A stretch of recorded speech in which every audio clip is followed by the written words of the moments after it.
Hello મિત્રો, સ્વાગત છે તમારું આજના આપણા નવા વ્લોગમાં। તો કેમ છો તમે બધા? હોપ કે તમે બધા મજામાં જશો। તો આજના વ્લોગમાં આપણે આવી ગયા છે આપણું જે બીજી વાડી છે ત્યાં, કેમ કે આપણે આગળના વ્લોગમાં વાત કરી હતી કે આપણે જે નારળી વહી ગઈ છે ત્યાં આપણે ખાલા બુરવાના છે, ત્યાં નવો રોપ નાખવાનો છે। તો આજે ફાઇનલી આપણું એ કામ પૂરું થઈ ગયું છે। આપણે આજે ખાલા બુરવા આવી ગયા છે અહીં ને ઓલમોસ્ટ ખાલા બધા બુરી દીધા છે ને તોરિયા આપણે જે બુરાઈ ગયા હતા એ ખોરવાનું કામ ચાલુ છે। તો તમે જોઈ શકો છો આપણે આવી રીતના ખાલા બુરી દીધા છે। આપણે જે આજે રોપ નાખ્યો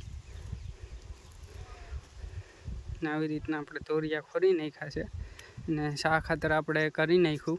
હવે વરસાદની રાહ છે, શા ખાતરનો વ્લોગ આપણે નથી આવ્યો કેમ કે ત્યાં બનાવી નહોતા કે એના કારણે આપણે વ્લોગ નથી બનાવ્યો એનો। ને આ તમે આપણે જોઈ શકો છો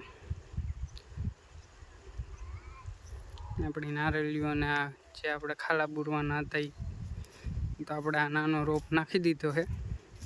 હવે વરસાદની રાહ છે, પછી આપણે આમાં મગફળીનું વાવેતર કરવાનું છે 20ની જાડીએ। અને ભાઈ હાલત ફૂલ ખરાબ થઈ ગઈ છે, તડકો પણ એવો છે ને ગરમી પણ ફૂલ છે, તો હાલત ફૂલ ખરાબ થઈ ગઈ છે ને આપણું કામ ઓલમોસ્ટ પૂરું થવા આવ્યું છે। હવે આપણે 2 ધોરિયા છે જે ખોરવાના છે, પછી આપણે આ વાડીનું કામ પૂરું થઈ જાય। તો વરસાદ પછી આપણે મગફળીનું વાવેતર કરવાનું છે, તો હવે વરસાદ વહેલો થઈ જાય એની રાહ છે। તમે જોઈ શકો આપણી નારળીઓ, આપણી જુવાર કંઈક એવડી થઈ ગઈ છે।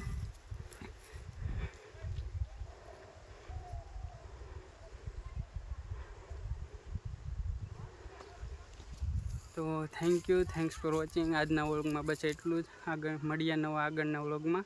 તો થેન્ક્સ ફોર વોચિંગ। જય જવાન જય કિસાન।